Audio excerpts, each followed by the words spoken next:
Welcome to Machine Learning Lesson 4.6. In this lesson, we're going to explore a new type of machine learning algorithm that involves classification. The first classification algorithm we're going to introduce is the k-nearest neighbor classification algorithm. In order to appreciate how this algorithm works, we have to revisit the distance formula and how it applies to features. In doing so, we're going to see that there's an issue when features aren't on the same scale and how one feature can overshadow another. A solution for that is to normalize our data.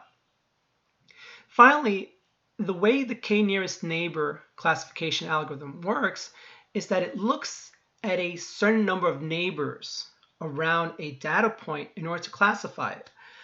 So we use too many points and we don't have any classifications.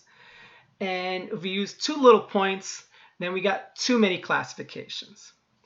So let's get to it. So just as a review, regression models look to predict a future value on some continuum. Classification models are a little bit different.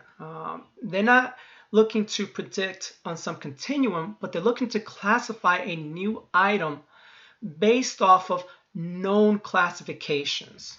So still the idea of predicting some future value, it's just the environment that they're doing it in.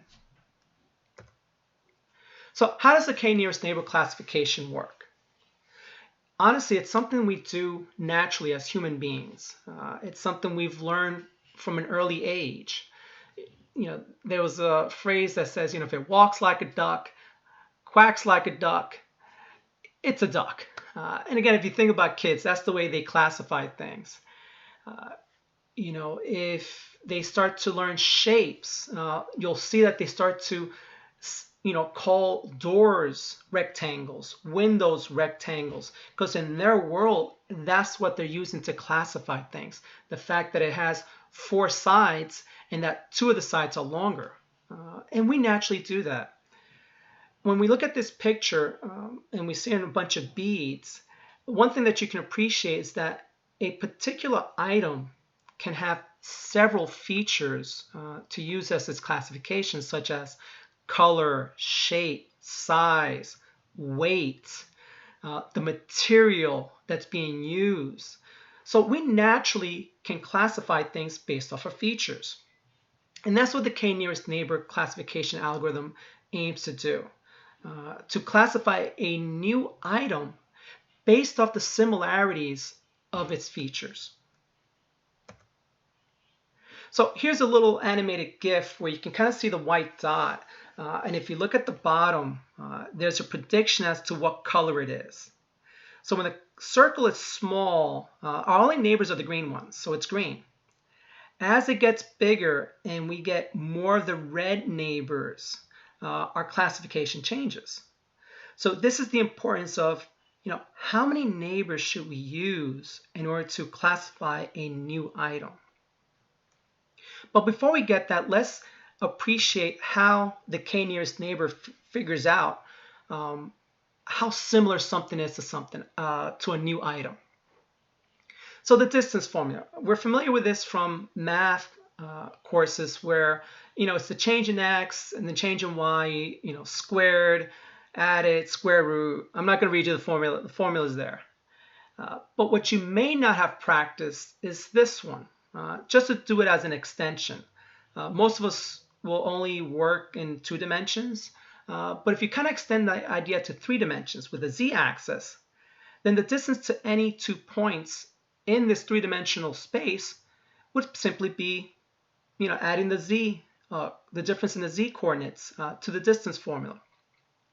Now, if you take that concept a step further, where you're not thinking about physical distance, but simply about differences between 2 data points, then you can arrive to this formula in terms of a distance where it really is just the differences between each of those features squared, and then take the square root of the whole thing.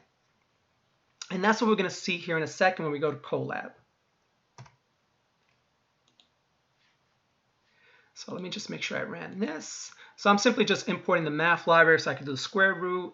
And I've created some variables just to make it a little easier for us to look at down here. So in this particular example, I created some points with x and y values. And you can see here I've used very large x values and relatively small y values. So, using Python to kind of translate the distance formula, we get the differences in the x's squared, the difference in the y squares, and then we take the square root. That's the distance formula. And then I do that between points 1 and 3, and then 2 and 3 to figure out, who is closest to point 3. So we can see here that point 2 is the closest to point 3. Now, not having done the distance formula, your gut feeling should tell you, okay, well, this is only 2,000 away, where this is 10,000 away. And honestly, these don't really even matter, do they? There's such a small number as compared to 10,000 and 2,000. So it's really all about the x's. So it should come as no surprise that point 3 is closer to point 2. So let's see how we can extend this concept of the distance formula, which we're using on a coordinate system, to features. So all I've done in this example here is to replace the idea of an x with a cost, and the idea of a rating, the idea of a y with a rating. I use the exact same numbers: 10,000, 20,000, 18,000, 101. I ran the code. I'm going to run it again. And you can see here we're getting the exact same numbers. So because we're leading into the understanding of how k-nearest neighbor works, let's say we wanted to predict the rating of a car, where 1 means that the car sucks and 100 means that this is the best car we could possibly get. So the fact that our mystery car is closest to car 2 simply because of cost might lead us to think that, oh, wait, so if it's really close to car 2, it must be a great car. But as you can see here in the actual data, the mystery car sucks. It has a rating of 1. But because these values overshadow so much the rating values, again, the rating doesn't even take into effect. So this is one of the issues when you have features of different sizes. So how do we do this? Well, the idea is that we have to somehow convert both these features to use the same scale. So I'm just going to comment these out for a second. And I already got it down here, so I'm going to do a little copy and paste. So what I've done is I've converted the cost not to be 10,000, 20,000, 18,000, but to convert it out of a scale of 100. Because that's the scale that's being used for, let me switch this back to 1. That's the scale we're using for the rating. So I'm adopting the similar scale for the cost, where 10,000 would be a cost of 1, the lowest possible cost, 20,000 being the largest possible cost, which then puts our mystery car at 90. So now they're all on the same scale. So let's run and see what we find by doing this. So now that we've scaled, again, I haven't changed the data per se. Relatively speaking, they're still the same numbers. But in terms of proximity, you can see here that we are now closer to car 1 than to car 2. So that's a good thing here. So we can see that there's a change. But what I want to do, so let's do this. Let's change the rating of this to, let's say, 50. And we can see here now the rating actually, has an effect. It has an impact on our values. Where, a small change up here, it wouldn't have made much of a change because this is being overshadowed so much. But now by scaling them to the same range of numbers, each feature now, and let's say we change this to now, let's say 50 as well. can actually have an impact on our decision. This process here is called normalization. Now, this sounds very complicated. Don't worry about it. Python has libraries to do this for you. But this is for you to appreciate or to be able to spot when things like this need to happen in your data. Remember, prior to creating a machine learning application, you must make sure that your data is clean and it is prepared the right way so that your machine application can make good predictions. I want to switch over now to a demonstration of the k nearest neighbor using what you're familiar with, which is x and y's.